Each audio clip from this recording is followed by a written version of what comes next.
Hey, again. Good morning to all of you. I welcome you all in our channel Academics for All. मैं हूँ प्रांजल वर्मा। तो चलिए आज की क्लास शुरू करते हैं। आज की क्लास बहुत इंपॉर्टेंट बेसिक होने वाली है। जो आज हमारा टॉपिक होने वाला है वो है इलेक्ट्रिक करंट का। ठीक है, जो टॉपिक होने वाला है वो है इलेक्ट्रिक करंट।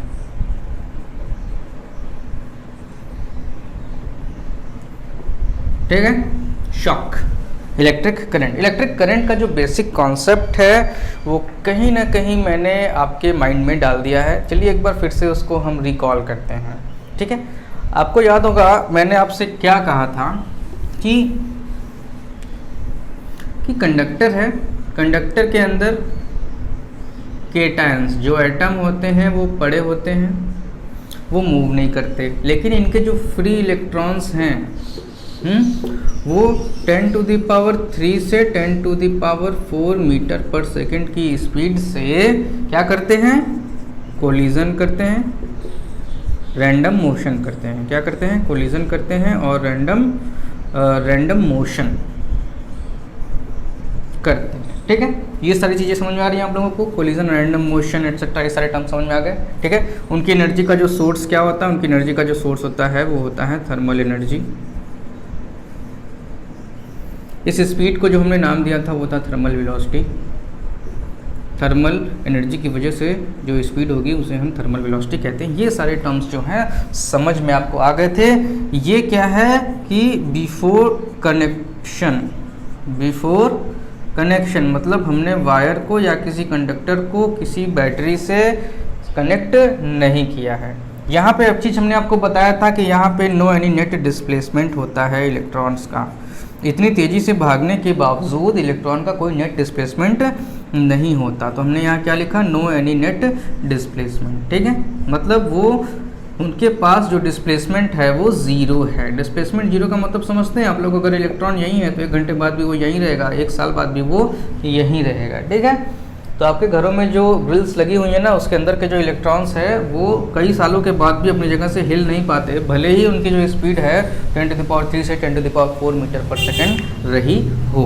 ठीक है, वहीं दूसरी तरफ जब हम किसी वायर को, है ना, बैटरी से कनेक्ट कर देते हैं, ये प्लस और ये माइनस, तो देखिए क्या होता है, ये वही केटायन है प्लस वाले, ये वही इलेक्ट्रॉन्स हैं जो अंदर पड़े हुए थे, इस स्पीड से भागने की कोशिश कर रहे थे लेकिन भाग नहीं पा रहे थे। अब की बार ये इलेक्ट्रॉन इस स्पीड से भागने के साथ साथ थोड़ा सा खिसकने लगते हैं, किधर की तरफ, प्लस की तरफ, क्योंकि इलेक्ट्रॉन्स आर नेगेटिवली चार्ज्ड। जो इनका खिसकना है उसको हम क्या नाम दिए थे, याद है आप लोगों को, ड्रिफ्टिंग। जब वो खिसकते हैं तो they cover a net displacement, they cover a very small net displacement, net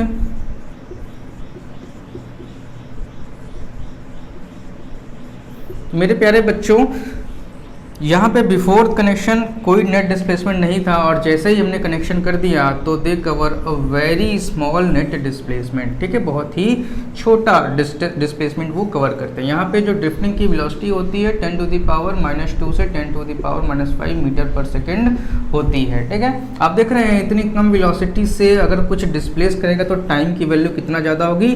तो क्या होगा कि electrons drift but very slowly, मतलब इलेक्ट्रॉन जो हैं वो खिसकते तो हैं लेकिन बहुत ही ज़्यादा स्लो, मेरी बात समझिए। इसका मतलब जैसे ही हमने स्विच को ऑन किया, ये यहाँ से इलेक्ट्रॉन जो है इधर की तरफ खिसकना स्टार्ट होते हैं। ठीक है, जैसे ही एक इलेक्ट्रॉन इधर से निकल के वायर के अंदर आता है, हालांकि ये वायर का ही एक जूम्ड फॉर्म है, तो अगला इलेक्ट्रॉन इधर इंटर कर लेता है। देखिए ये बात को समझना आपके लिए बहुत ज़रूरी है, क्योंकि ये चीज़ें आपका पीछा कभी नहीं छोड़ेंगी जब तक आप फिजिक्स पढ़ते रहेंगे। ठीक है, जैसे ही एक इलेक्ट्रॉन इधर इंटर करता है, अगला इलेक्ट्रॉन इधर फट से एंट्री कर लेता है। ठीक है, ऐसा नहीं है कि एक इलेक्ट्रॉन फट यहाँ तक आएगा, पूरा रिवॉल्यूशन लेगा तब जा करके कुछ आपके यहाँ पे लाइट वाइट जलेगी, ऐसा कुछ नहीं है। मैंने आपको बताया था कि लाखों किलोमीटर लंबी वायर होगी, तो वायर के एक एंड से अगर कोई इलेक्ट्रॉन एंट्री करता है तो वायर के अगले एंड से एक इलेक्ट्रॉन निकल जाता है एट द इंस्टेंट। ओके, जिस वजह से आपका माइक्रो सेकेंड्स के अंदर जो बल्ब्स हैं वो जल जाते हैं। तो देखा जैसे ही हमने स्विच को ऑन किया इलेक्ट्रॉन जो है ड्रिफ्टिंग स्टार्ट हो जाती है। मैंने बोला कि इलेक्ट्रॉन्स की नेट डिस्प्लेसमेंट भी स्टार्ट हो जाती है। देखिएगा जब कनेक्शन नहीं था तो ये इलेक्ट्रॉन कितना भी भाग ले, लड़ेगा भिड़ेगा वहीं पर आ जाएगा, लेकिन जैसे ही कनेक्शन हुआ इलेक्ट्रॉन थोड़ा सा ड्रिफ्ट हो गए। तो अगर हम यहाँ पे क्रॉस सेक्शनल एरिया बना दें तो क्या इलेक्ट्रॉन्स ने इस क्रॉस सेक्शनल एरिया को क्रॉस नहीं किया? बताइए भाई। तो यहाँ पे मैं लिखता हूँ कि इलेक्ट्रॉन्स, ठीक है, crossed the cross sectional area of the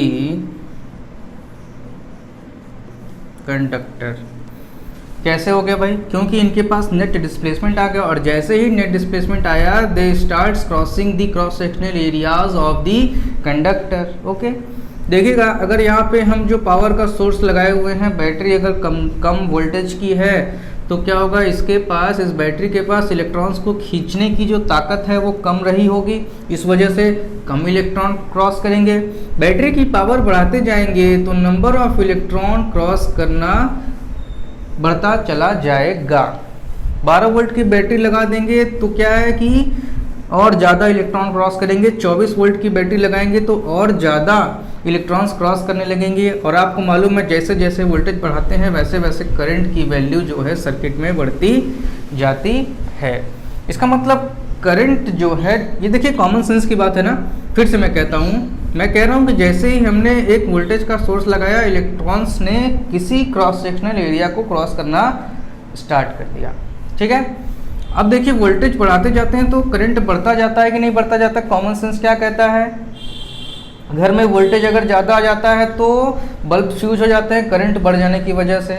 ठीक है, तो करंट का बढ़ना यहाँ पे जैसे जैसे ज़्यादा पावर का बैटरी लगाते जाएंगे वैसे ही ज़्यादा नंबर ऑफ इलेक्ट्रॉन क्रॉस करना स्टार्ट कर देंगे। यानी करंट जो है डिपेंड करती है कि कितने इलेक्ट्रॉन्स किसी क्रॉस सेक्शनल एरिया को क्रॉस कर रहे हैं। इलेक्ट्रॉन्स अपने साथ क्या लिए हुए घूमता है? इलेक्ट्रॉन्स अपने साथ एक फंडामेंटल क्वांटिटी लेकर के घूमता है जिसे कहते हैं चार्ज। तो इफ आई से कि electrons are crossing any cross section, it means that some charges are crossing any cross section. ठीक है, अभी हमने कहा कि इलेक्ट्रॉन्स क्रॉस करना स्टार्ट कर देते हैं किसी क्रॉस सेक्शनल एरिया को, इसका मतलब चार्जेस भी क्रॉस करने लगते हैं उसी क्रॉस सेक्शनल एरिया को। ठीक है, अब यहीं से हमारा इलेक्ट्रिक करंट की डेफिनेशन आएगी। मैं एक छोटे से एरिया में इलेक्ट्रिक करंट की डेफिनेशन लिख देता हूं और मैं ये लिखता हूं कि it is defined as the charge crossing any cross sectional area C as area of a conductor in unit time। कितनी छोटी सी डेफिनेशन करंट की बन गई। Electric current is a charge crossing any cross sectional area of a conductor in a unit time. देखा आप लोगों ने कि जैसे ही आपने यहाँ से बैटरी को कनेक्ट किया इलेक्ट्रॉन्स ने क्रॉस सेक्शनल एरिया को क्रॉस करना स्टार्ट कर दिया। अगर हम क्या करेंगे, वोल्टेज बढ़ाएंगे तो इलेक्ट्रॉन्स क्या है जल्दी जल्दी क्रॉस करेंगे, और हम वोल्टेज अगर कम रखेंगे तो स्लोली वो इलेक्ट्रॉन्स जो है किसी क्रॉस सेक्शनल एरिया को क्रॉस करेंगे। अगर ज़्यादा नंबर ऑफ इलेक्ट्रॉन कम समय में क्रॉस करते हैं तो करंट की वैल्यू ज़्यादा होगी, और ज़्यादा समय में क्रॉस करेंगे तो करंट की वैल्यू कम होगी। मेरी बात समझ में आ रहा है? या नंबर ऑफ इलेक्ट्रॉन्स बढ़ते चले जाएंगे तो करंट की वैल्यू भी बढ़ती जाएगी। ठीक है, अब यहाँ पे फार्मूले वगैरह लिखने जा रहे हैं। क्या आप लोगों ने इस पूरी चीज़ को समझ लिया? तो हम इससे पहले रब करते हैं। ये चीज़ें बहुत इंपॉर्टेंट है, देखिए इसको आप पूरे अच्छी तरीके से नोट कर लीजिएगा और इन सारी चीज़ों को भी अच्छी तरीके से नोट करिए। ठीक है, क्योंकि इलेक्ट्रिक करंट केवल इतना ही नहीं, इलेक्ट्रिक करंट एक्चुअल में इन दोनों से होकर के आता है। ये जो इलेक्ट्रिक करंट है उसके पीछे ये कॉन्सेप्ट है और ये कॉन्सेप्ट है। इसे न जानिए चलेगा, लेकिन इसको जानते रहिए, क्योंकि करंट की जो डेफिनेशन है वो तो बुक्स में लिखी हुई है, सब लोग जानते हैं कि it is defined as the charges crossing any cross sectional area per unit time, हर जगह लिखी हुई है। लेकिन इसके पीछे का जो कॉन्सेप्ट है कि इलेक्ट्रॉन्स जो है वो क्रॉस सेक्शनल एरिया को क्रॉस क्यों करते हैं, कैसे करते हैं, बैटरी कनेक्शन के पहले क्यों नहीं क्रॉस कर पाते, बैटरी कनेक्शन के बाद ही क्यों क्रॉस कर पाते हैं, किस स्पीड से क्रॉस करते हैं। 1 किलोमीटर लंबी वायर या 1 लाख किलोमीटर लंबी वायर में एक तरफ अगर हमने स्विच ऑन किया तो अगली तरफ बल्ब जो है माइक्रोसेकंड्स में क्यों जल जाता है, जबकि इलेक्ट्रॉन जो है 10⁻⁻5 मीटर पर सेकंड की रफ्तार से जा रहे होते हैं। ये सब कुछ जो है हमने यहाँ पे कवर किया है अगली क्लास में और इस क्लास में, ठीक है। तो मैंने बोला कि इन चीज़ों को आपको ध्यान रखना है। करंट की डेफिनेशन तो सब जानते हैं, so let us rub it. इसे भी मैं मिटाता हूं।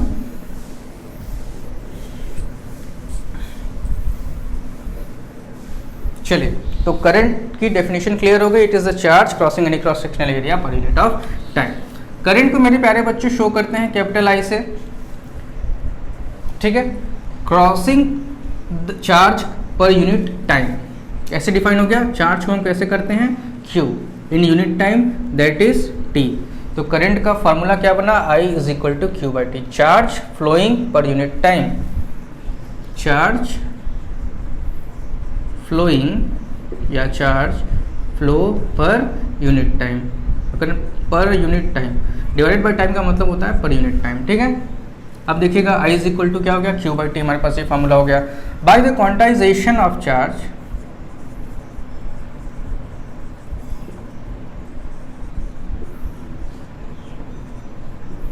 क्वांटाइजेशन ऑफ चार्ज क्या कहता है मेरे प्यारे बच्चों, कि इस दुनिया में अगर कहीं भी चार्ज है, अगर हम उसको एक इलेक्ट्रॉन के चार्ज से रिलेट करें तो उसमें n का मल्टीप्लाई हो जाएगा, where n is the integer. मेरे प्यारे बच्चों बात समझ में आ रही है। Q is equal to n ही होता है, तो क्या यहाँ पे नहीं लिख सकते हैं, तो I is equal to n e upon t. This is the relation between the current and number of electron, this is the relation between current and charge, ठीक है। तो यहाँ पे मैं लिख रहा हूँ, यहाँ पे आप लिखिए स्टार बना के, relation between current and charge. और यहाँ पे मैं लिखता हूँ, क्या लिखता हूँ, रिलेशन बिटवीन करंट, कौन सी current, electric current, current and number of electron. बहुत ही ज़्यादा इंपॉर्टेंट है ये दोनों फार्मूले, बिना इन फार्मूलों के हम आगे नहीं बढ़ सकते, ठीक है। तो I is equal to q upon t और I is equal to n e upon t. Charges cross करना यानी इलेक्ट्रॉन्स का क्रॉस करना। इलेक्ट्रॉन अपने साथ कितने चार्जेस लेकर जाता है कब पता चलेगा, जब उसमें number of electron into charge of one electron का मल्टीप्लाई कर देंगे तो हमारे पास चार्ज भी आ जाएगा। I is equal to n e upon two. हमारे पास दो फार्मूले बहुत ही इंपॉर्टेंट तैयार हो गए हैं, प्लीज नोट इट, ठीक है। डेफिनेशन हो गई मेरे प्यारे बच्चों, फार्मूला हो गया। अब जो चीज़ बचती है वो पढ़ते हैं, ठीक है। Let's rub it. हो गया,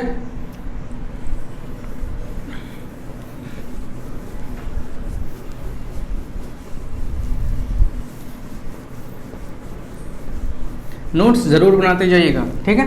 चलिए नेक्स्ट चीज़ जो हमें पढ़नी है यहाँ पे, unit, unit of electric current, ठीक है। हमने देखा कि electric current I is equal to q upon t होती है, यानी कि unit of current is equal to unit of charge, unit of charge divided by unit of time, ठीक है। तो क्या बनती है यूनिट ऑफ चार्ज मेरे प्यारे बच्चों, क्या होता है, Coulomb divided by unit of time क्या होता है, सेकेंड, ठीक है। तो क्या बन जाएगा हमारे पास, ये बन करके आता है Coulomb per second. Coulomb second minus one यानी होता है कूलॉम पर सेकेंड। तो इस तरीके से हमने देखा कि यूनिट ऑफ जो करंट है वो कूलॉम पर सेकेंड हो गई, ठीक है। एक हमारे पास क्या है, इसकी एक दूसरी यूनिट भी है, another unit, another unit of electric current is ampere. क्या होती है, एम्पियर को हम कैपिटल ए से शो करते हैं। क्लास 9th की स्टैंडर्ड पे आप लोगों को मेरे प्यारे बच्चों एक चीज़ जानना बहुत ज़रूरी है, यूनिट्स को कैसे लिखा जाता है। देखिए मैंने एम्पियर लिखते समय स्मॉल ए की जगह कैपिटल ए लिखा था, फिर उसको रब करके स्मॉल ए किया, ठीक है। और फिर जब मैंने क्या है उसका एब्रीविएशन लिखा, उसका जो है नोटेशन लिखा, तो मैंने कैपिटल ए में लिखा। एक्चुअल में क्या होता है कि कोई भी यूनिट जो किसी साइंटिस्ट के ऑनर में रखी जाती है, जैसे एम्पियर एक साइंटिस्ट का नाम है, ठीक है, तो उसका एब्रीविएशन हमेशा कैपिटल में लिखा जाता है। साथ ही जब हम उसका फुल फॉर्म लिखते हैं, उसका पूरा नाम लिखते हैं, तो उसको स्मॉल से स्टार्ट करते हैं, जैसे कि जूल। ठीक है, मेरी बात समझ आ रही है ना? ऐसी सारी चीज़ें। Let's rub it.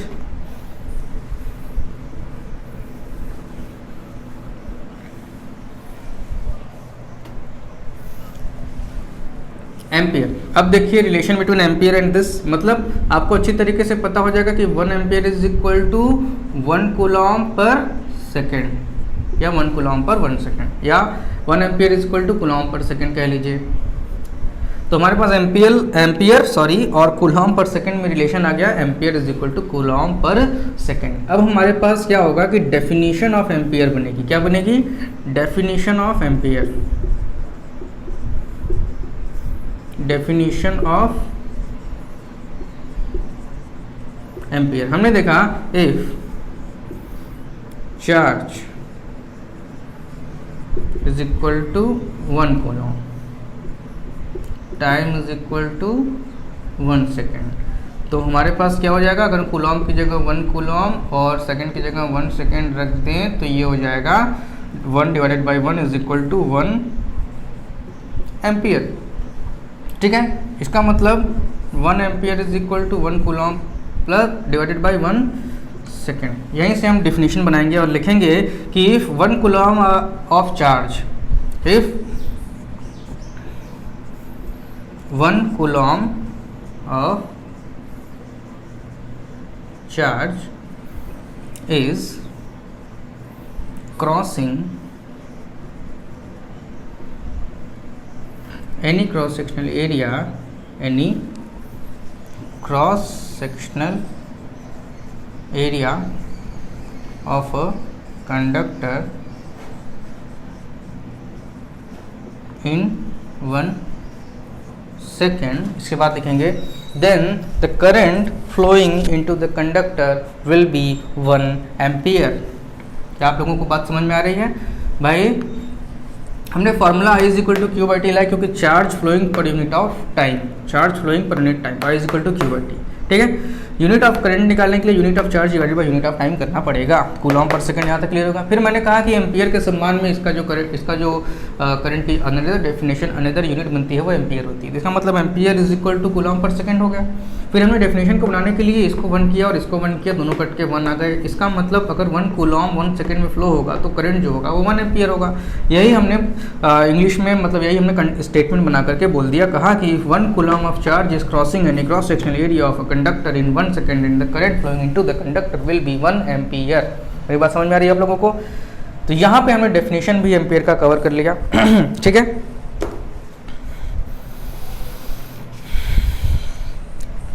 हो गया, इसको लिख लीजिए। Let's rub it.